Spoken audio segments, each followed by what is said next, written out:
What years was the hardest time for you growing up? So I became a very, very angry individual, more than I should have been. Can walk around with a smile on my face every day and just be happy. Yeah.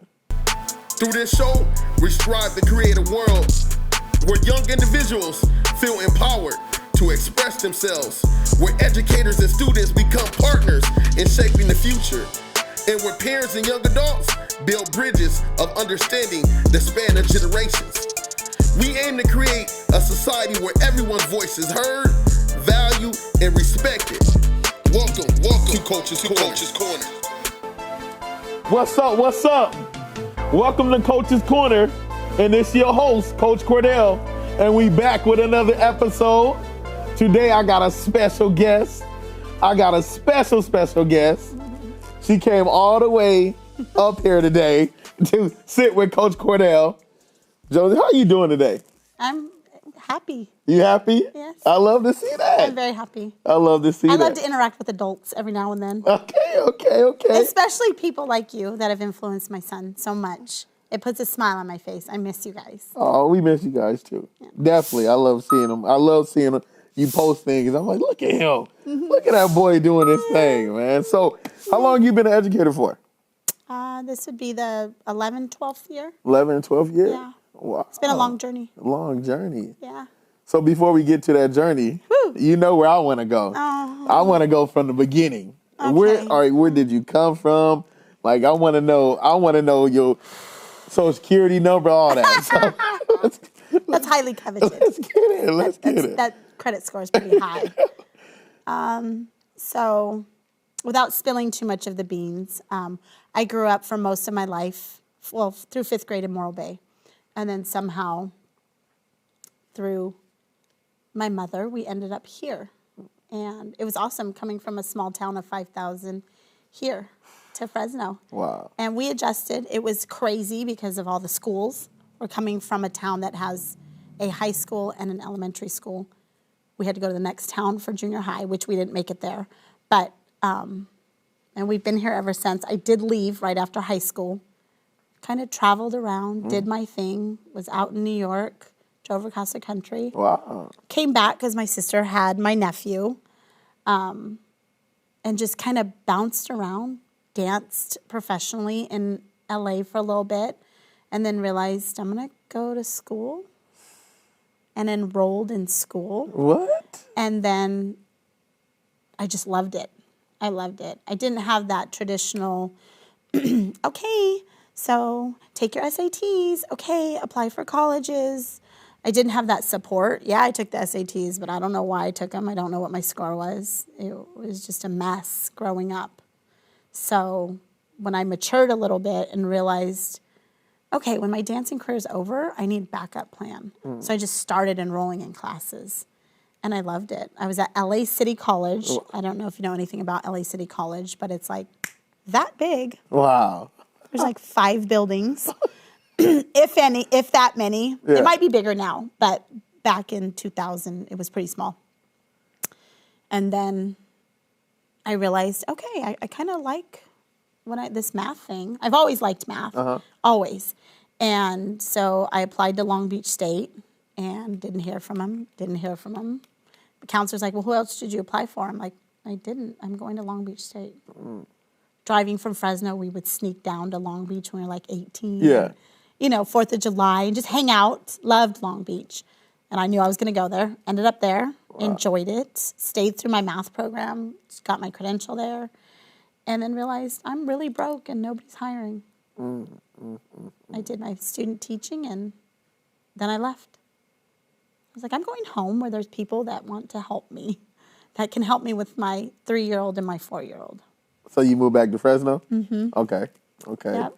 So before, I know we kind of jumped over to right into the college world, but yeah. I want to just know, like I told you, this is a platform where I want you guys to have educators have voices, and where the students can listen to you guys and know that they can have trust. Yes. What years was the hardest time for you growing up? Oh, Jesus. You had to go there. Probably the time I lived with my mother. So probably 5th grade through 12th grade. Yeah. It's from Fresno. That's probably why I left. It's very unstable, very, created a lot of anxiety. She was never home. She was an alcoholic. So she always at the bar. So it made me very insecure and unhappy, sad, depressed. Because let's get the backstory. When I was in probably 2nd grade, she kind of took off from Morro Bay and just left us. So then when my aunt picked up the pieces and kind of pulled us into her house, and that made me be like, that really screwed me up really bad. Yeah. Like abandonment issues, trust issues, the trauma started, or the trauma continued, I should say. So when we got back with her, there was no stability, there was no structure. So I just ran wild. I ran the streets like nobody's business. I remember it all. And I refuse to create an environment like that for my sons. Even as a single mom, we're not doing that. There's going to be structure. My students, there's going to be structure. You're not just going to come in here and do whatever you want. So I think high school was probably the worst because I found a love for cheerleading. And my aunt supported me my freshman year. And then she went through a divorce and could no longer support me. And I had to quit the sport that I loved more than anything. And it made me angry. It made me very, very angry that you chose to have me and you couldn't muster up the money to help me fulfill one thing. You didn't ask for things. We weren't given money like our children are. Like, here, have fun tonight or go to the mall. There wasn't that support. So I became a very, very angry individual, more than I should have been. And I hear you say, Mother, where was your father at? No father? He was married when he had me. So we left New Mexico when I think I was 18 months. So I don't know him. So you had no father, and then you had a mother that was basically doing her thing. Yeah. So you're just a kid that was just in this world trying to figure it out. And I have a sister that's 2 years older. So I just followed in her. Wherever she went, I went. And she didn't always want me there. Yeah. You know. So, but when I was around, her friends were warming to me. But yeah, we raised ourselves. Wow. We ran the streets. I remember doing laundry and cooking and cleaning for myself in 5th grade. In the 5th grade? Yeah. Wow. And it's crazy to see that and look where you at right now. You know what I'm saying? Like that's a W for me. Right. You just don't you see people and you don't know their story, their journey. That's the key is we don't know people's story. Yeah. We don't know our students' story. There's a lot. There's a lot. And they don't know my story. Right. Some of them do. Some of them I get really close to. But, you know, you have to just put a smile on and pretend like everything's okay, even though I may not. I may have blew up at my son on the ride to school, and my other son, I couldn't get him out of bed. And, you know, we start our day all messed up and hollering and frustrated. But when I get in the classroom, I have to, like, decompress and start over and know that where are these kids coming from? They could probably coming from the same situation. Right. So when you said you grew up with, like, insecurities and everything, how was that with you, like, as you growing up as an adult now? Like, do you still have them? I think once I had my kids, the insecurities lessened. Like, but as a young adult, oh yeah, I was a mess. I had mad insecurities, like quick to fly off the handle. What are you looking at? And just fighting. Like what did you say? Just fighting for no reason. Just the insecurities were there.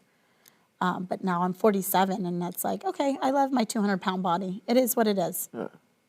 You either love me or you leave me. I don't have those insecurities, but I definitely got them from my childhood. Got you. Was it harder for you to just find love because the two people that supposed to love you the most bounced? Yeah. You know what I'm saying? I think I was looking for it in the wrong places. So I don't think it was hard, but I didn't respect my body or myself. And I just let somebody treat me any old kind of way because I didn't know how I should be treated. Yeah. I never saw it. I never felt it. I never saw it modeled for me to know what a healthy relationship should look like. Yeah. It played out in every aspect of my life. Those insecurities they're mind-boggling how somebody like myself can walk around with a smile on my face every day and just be happy. Yeah. Happy. Man, it's so where like you didn't have no motto like somebody that's in front of you, right? So what made you want to go to college? You know what I'm saying? Like Money was always a motivation for me. I always worked 2 jobs. I hustled.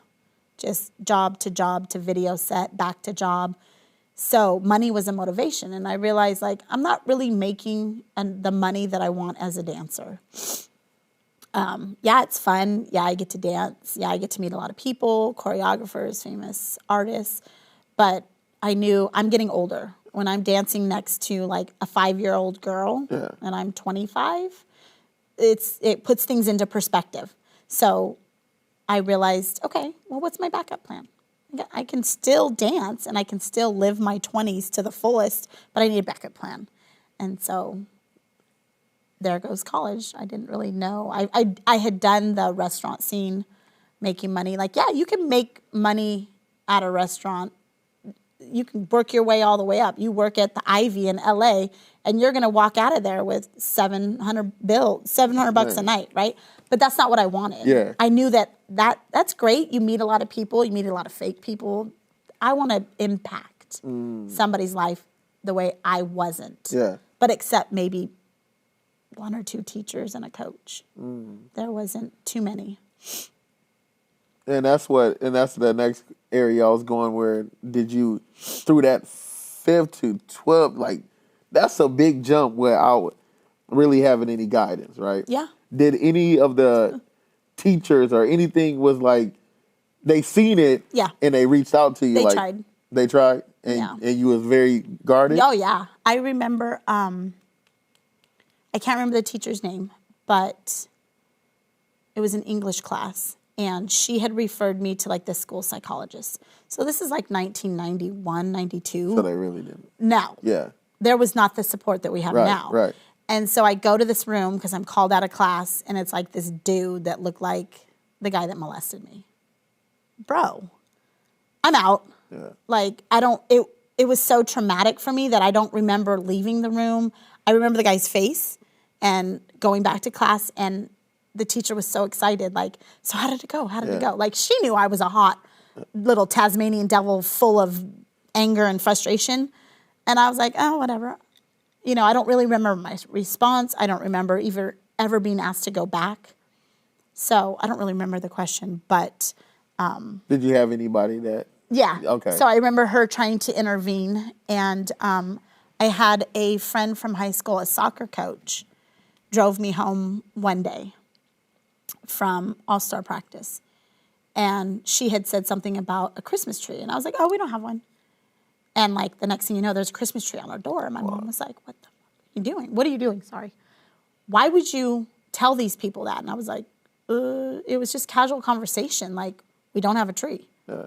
Like, what kid doesn't have a tree on Christmas? Like, the least you can get is a tree. So she was always making sure I was getting to practice and home. Wow. She was my friend Matt Forsyth's mother, and I'll never forget her, or my cheer coach in high school, the one year I had her. She was amazing. She would give me a ride home from practice so I didn't have to take the city bus, which it is what it is. Yeah. But not too many took the time to understand my lashing out, my fighting, my anger. There were a few, which is pretty awesome because I remember them so clearly. Yeah. They were there. They stepped up when they should have stepped up, and I'll never forget them. Love it. So what made you become a teacher? So I loved math. It's going to sound bad, but I didn't want to work in like an engineering firm with a bunch of men who didn't know the math as well as I did. Yeah. Because they're engineer majors and I'm a math major, right? So I realized, okay, well, I've had so many bad math teachers. Why don't I be the good math teacher? So there you go. Okay. So now, as you had been a teacher for, what you say, 11, 12 years? Yeah. Now, how was COVID for you?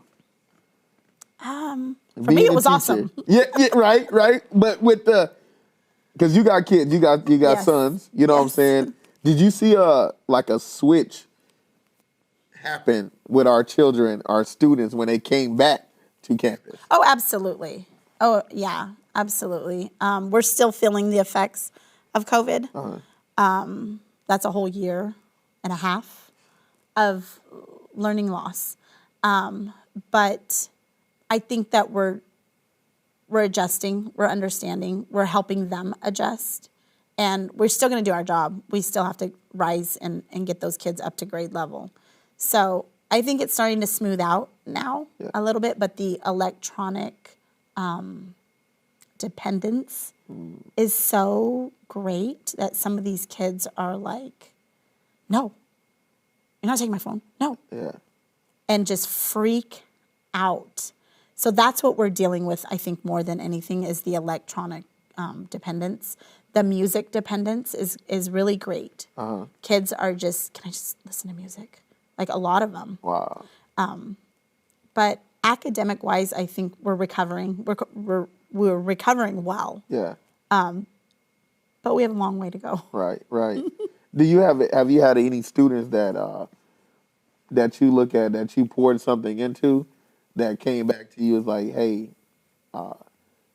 when you said this to me, or when you did this for me, it made me do this? You got any stories like that? Gosh, I don't know if there's like a pivotal moment for my kids, but I know a lot of kids that when I see them out in public, they show me the gratitude. Yeah. When my mother was at St. Agnes dealing with her cancer, and one of my students was like, I'll keep an eye on her. Wow. I know what room she's in. I see her. I clean that floor. Or going to the Fresno Fair. Oh, no, Miss Jackson, it's on me.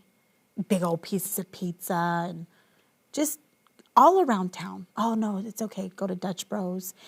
Before we had the electronic vice, he gave me all these like stamps. Stamps. I'm like, I don't even drink this, but okay, thank you. It's just the love. They do what they can do. Right. At their capacity. Yeah. Right. Going to Aerozone and, oh no, just go in the ball. Let my sons roll around at Aerozone in the big ball. Hey. I mean, it's just, I can't leave the house without seeing one of my students, and it's their love is overwhelming. They are grateful for me being in their life for that 185 days, whatever it was. It's real.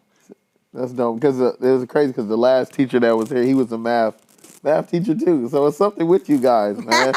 Something with you guys.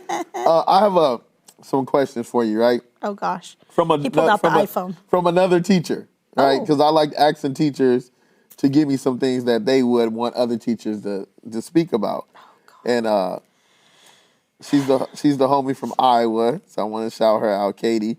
Wow.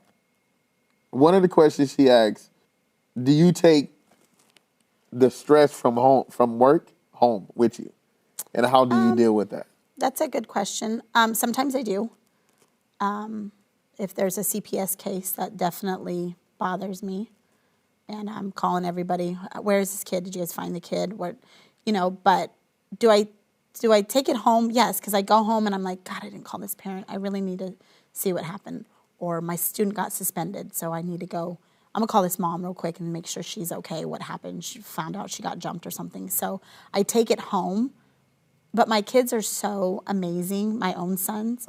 They know that, like, when I come home and I tell them, I'm not at 100%. Like, can you just give me a minute?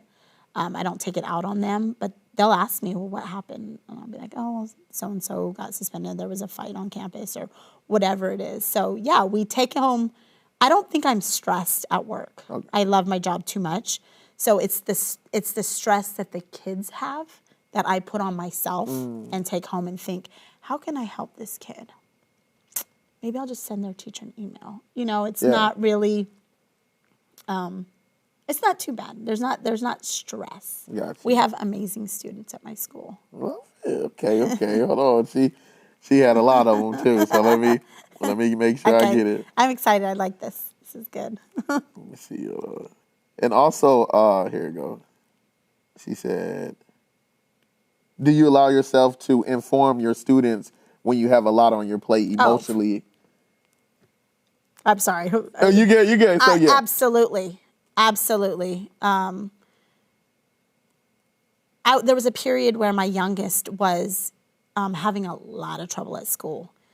And 2 or 3 times a week, I'd get a phone call during 5th period. And my students were so amazing that I would step out and I'd come back and they'd have the warm-up done and they'd be discussing it. One of the students would get up and put it on the board. Wow. Yeah, pretty awesome kids because they respect me and they love me and they know this is hard. They know. They would say, Miss Jackson, it's Nelson calling. Okay, you all right? Okay. So, yeah. That's dope. Okay. Awesome. Oh, she said, what do you do to ensure that you are present as possible while at school? I don't think I do anything. I'm just present. There's no, a good teacher is always present. Yes, my phone's there in my pocket. If it rings, I check it. Okay, silence it. Or my students, I'll be like, who is that? And they'll check my phone. Unknown. Okay, shut it off. Right? Like, I always have my phone on me because my kids. Yeah. I'm the go-to on the emergency card. So I don't grade while kids are taking a test. I'm up, I'm walking around, I'm pointing at, open your notes. Yeah. I don't think so you present. That's I'm dope. just, you have to be. Yeah. The kids are watching. Right. They're watching everything you're doing. If you're over there texting, they're going to be over there texting. Yeah. I'll tell them, I'm going to step outside and take this call. And they're like, just like what I expect from them. No, you can't have your phone out. But if, Miss Jackson, can I take this? Go ahead, go in the hall. And they go in the hall and then it's a done deal. There's no fighting over a phone. Yeah. That's it. Okay. Take care of personal life. Do you allow yourself to take care of personal life tasks during the school day? Make appointments, call the bank, etc.? Not really. Because on my prep period, I'm supposed to be prepping. So I'm working. My son got his nose cracked at his football game on Thursday. So I did call the doctor during lunch for him. Do I take care of myself? No. And my work wife always yells at me, Josette, go call the doctor. Josette, we have to do this. We have to do this. So I finally went to the doctor about a month ago. And I still haven't called to make this appointment from my mammogram. I haven't done this or this. But I know it's in the back of my mind. But my lunch period is 35 minutes. I'm chilling. I'm eating. I'm having adult interactions. Yeah. Oh, dang. Look, Katie got some questions for you, huh? This is good. What's an appropriate way to communicate your busy, stressful, conflicting personal life to parents while staying professional? I don't think I've really had to do that unless a parent opens up to me. I've had parents say, when I've told them, hey, your son is... I communicate through our school recording system. So it's just a quick text. It goes from my computer to the parent's phone. So, hey, we're doing a retake. Your son's, it's day 3 that he's trying to put his head down. So when the kid's like, oh, da-da-da-da-da, that's when I kind of step in and I'm like, I'm going through the same thing. I have a 13 and a 14-year-old. So I don't really give advice or give them my situation unless it's called for. Right. But it's good for the parents to know, like, we're going through the same thing you're going through. And I'm trying to help your son. So just know we're on your side.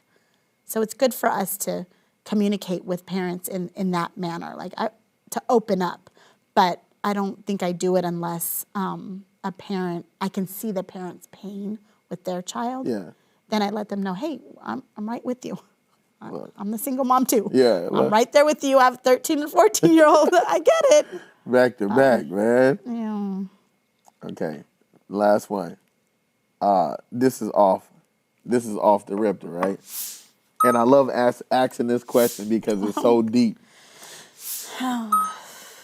If you had the chance, the opportunity to go back to talk to your younger self through your adult right now, through everything you've been through, what would you tell your younger self? It gets better. This too shall pass. This is momentarily. You'll get out on your own, and you'll be able to make your own decisions and protect yourself. That's deep. Yes. Yeah. That's deep, man. I don't know. I don't know about deep, but Oh no, if you think about what you just said, right? I don't know. I just kind of came out, so I don't know what I said. Hey, so that a lot of people do that. A lot of people do. They just be talking and they be like, "Dang, I didn't know I said that." But it is a deep situation. But I love the way who you are now. You know what I'm saying? Me too. Just listening to the story where you came from. I had the same situation with my mother. As a boy, our first love is our mother. Yeah. I got that taken away from me in 5th grade. But now she's back in my life. You know what I'm saying? Hard. So, yeah. So I'm dealing with that. You know, bringing that love back. Ugh. But as I grew up and know that was her first time. This is her first life too. Yeah. You know what I'm saying? And she had to go through what she had to go through to become who she is. Mm-hmm. Right? I had to step back and be like, okay. That's hard, though, to accept that. Yeah, it's hard to accept that. When you become a parent, there's nothing more important. Exactly. That's those kids that they're looking to you. Yeah. What you gonna do now? There's no food. What are you gonna do? Right. Yeah. So stepping up and doing what you're doing, went to school, and just now you're giving back to kids that could go so far. I've been in the Fresno little field unified. Yeah. And hearing the stories of these kids, crazy. Mm-hmm. So just for you, having somebody like you in that classroom can help a lot of these kids. So I'm so grateful that you're in this field and you love doing what you're doing. I do. And just thank you for coming on my show. You. And I'm glad I made it. I'm glad you made it too. Round two. Hey, but you know what? Hey, thank you guys for checking out Coach's Corner. We back at you again. It's another episode, and we're going to keep coming and coming and coming and coming. And this is your host, Coach Cordell. Let's go. Clap it up. Yay! That was good. That was so fast. It be going. Oh, thank you.